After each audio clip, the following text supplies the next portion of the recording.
In this sixth module, we will discuss the Buddha's teachings on one's own good and the good of others.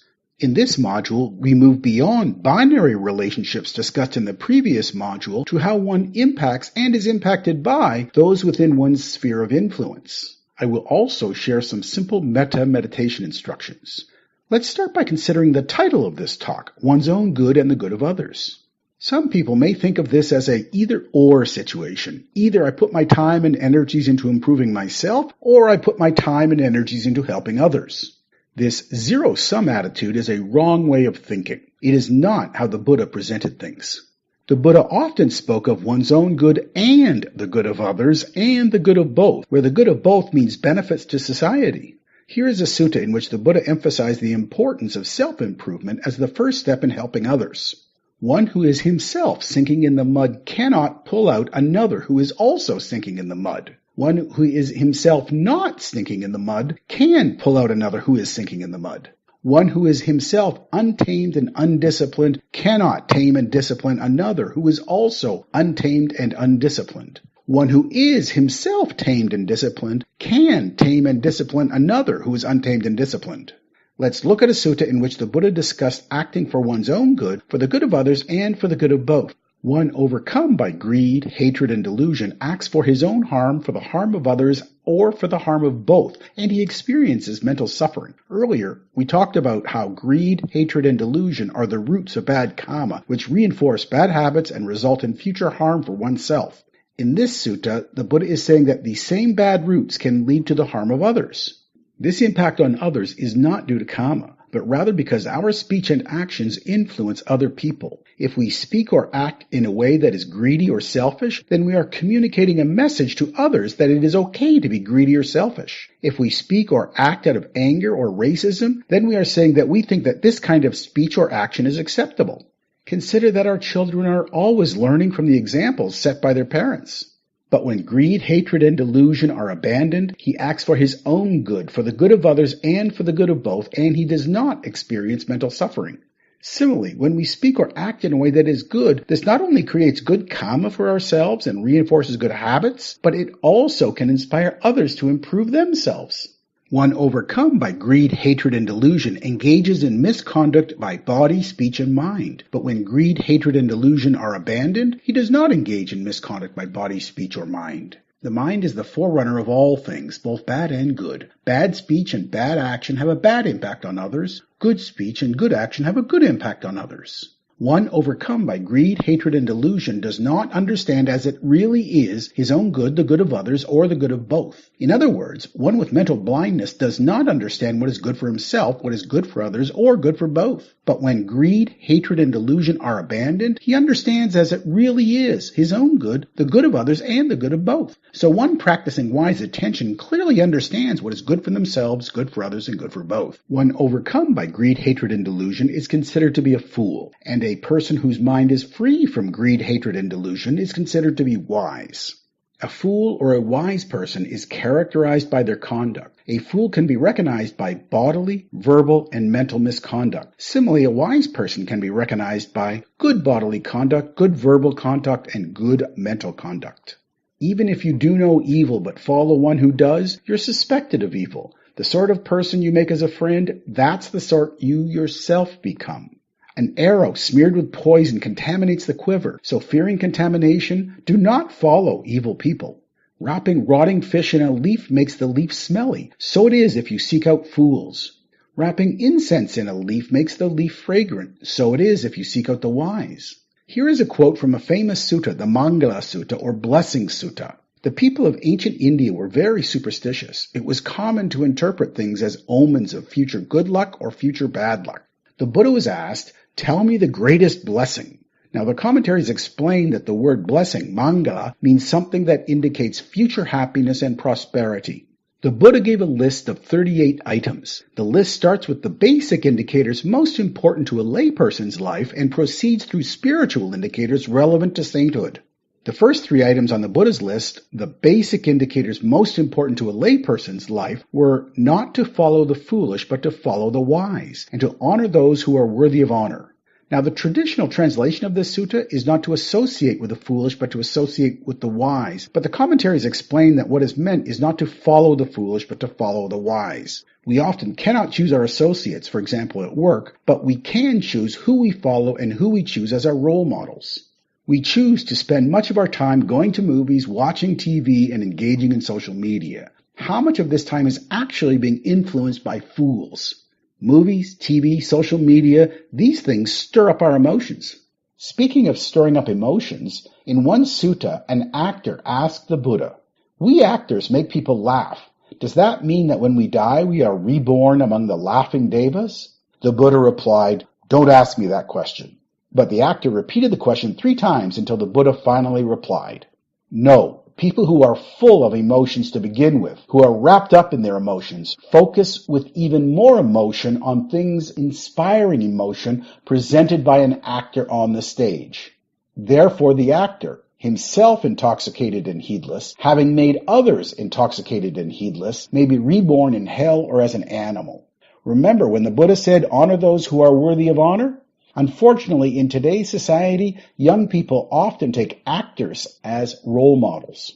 The Dhammapada has a collection of verses related to fools. I will quote some of my favorites here. "Should a seeker not find a companion who is better or equal, let him resolutely pursue a solitary course. There is no fellowship with a fool. A fool who knows his foolishness is wise at least to that extent, but a fool who thinks himself wise is a fool indeed. Though all his life a fool associates with a wise man, he no more comprehends the truth than the spoon tastes the flavor of the soup. Though only for a moment a discerning person associates with a wise man, quickly he comprehends the truth, just as the tongue tastes the flavor of the soup." The following collection of verses in the Dhammapada relate to wise people. "Should one find a man who points out faults and who scolds, let him follow such a wise person, as would a guide to hidden treasure. It is always better and never worse to cultivate such an association. Irrigators regulate the rivers. Fletchers straighten the arrow shaft. Carpenters shape the wood. The wise control themselves. Just as a rock is not shaken by the storm, even so the wise are not affected by praise or blame. Few are men who cross to the farther shore. The rest, the bulk of men, only run up and down the far bank." In this verse, the farther shore represents spiritual attainments. A few last words about the fool and the wise person. You can apply these names to the voices inside our minds. The fool is our lack of shame trying to influence us to think, say, or do bad things.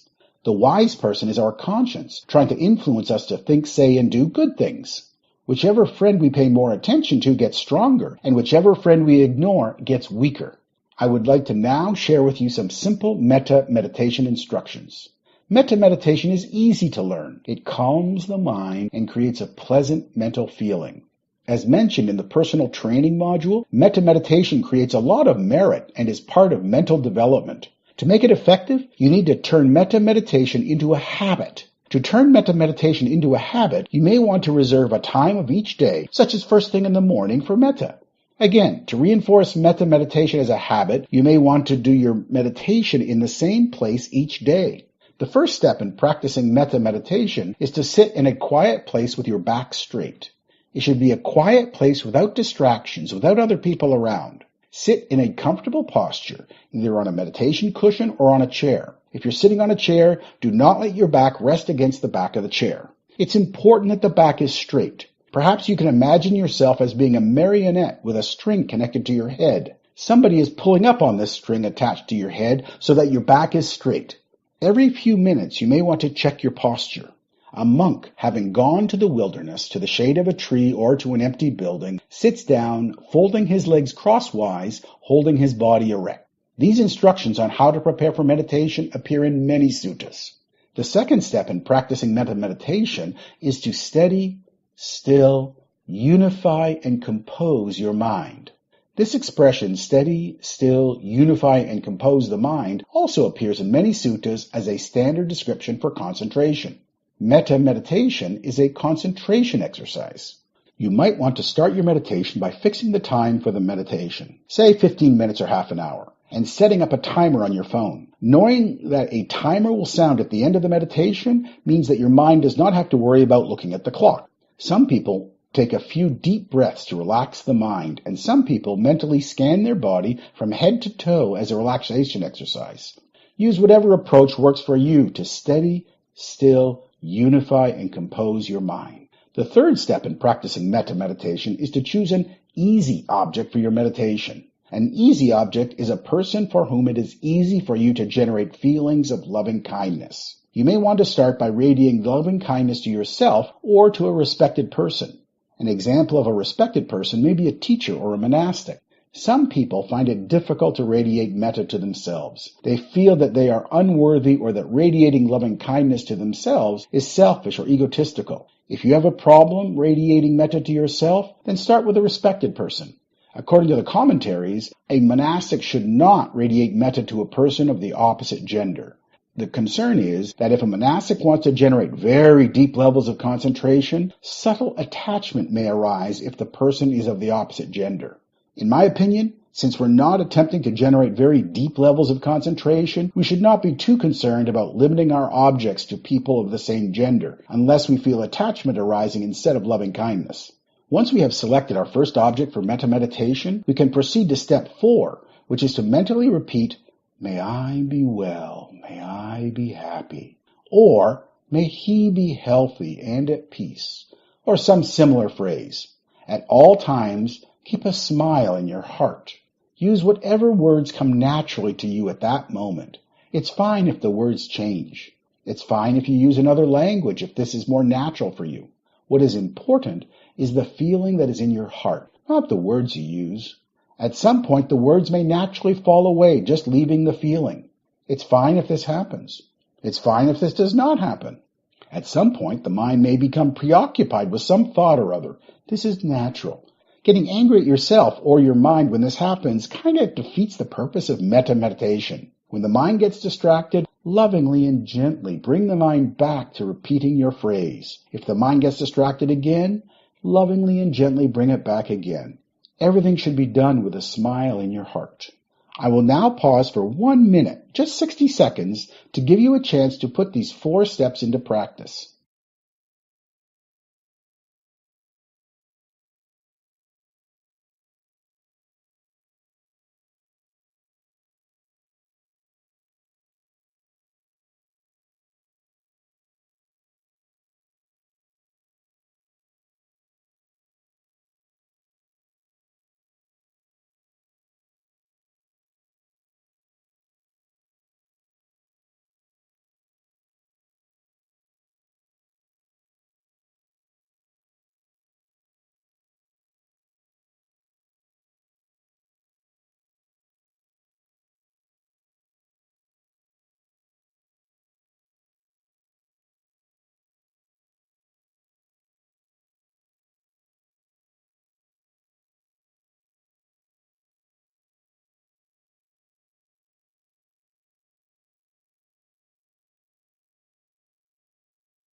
I believe that these past 60 seconds brought some benefit to you. There would be even more benefit if you were to extend your metta practice to 15 minutes and make it part of your daily routine. Step 5 is optional. There is no problem stopping at step 4, which is radiating metta to yourself or a respected person. What is important is the depth of your emotion, not how many people to whom you can radiate metta. If your metta is flowing smoothly when radiating with an easy object, you may want to choose a more difficult object, such as a dear person or a neutral person, and repeat step 4. A dear person may include your spouse or other family members. Some people want to jump directly into radiating metta to a dear person because they are so important to them. A dear person is a more difficult object because thinking about a dear person often brings out emotions, both positive and negative, other than metta. This is why it's best to start radiating metta to an easy object to build up momentum before radiating metta to a dear person. If you find that your metta to a dear person is mixed with other emotions, then you should return to radiating to an easy object to strengthen your metta. A neutral person is someone who you may have regular interactions with, but no close contact. Someone whom you neither like nor dislike. I sometimes use a security guard at the condominium where I live as a neutral person. I put a neutral person into the category of more difficult object because sometimes it can be hard to visualize them. Finally, if you find that your metta is able to flow easily with a more difficult object, you can proceed to radiate metta to a most difficult object. Again, step 6 is optional. There is no problem stopping at step 4 or step 5. Again, what is important is the depth of your emotion, not how many people to whom you can radiate metta.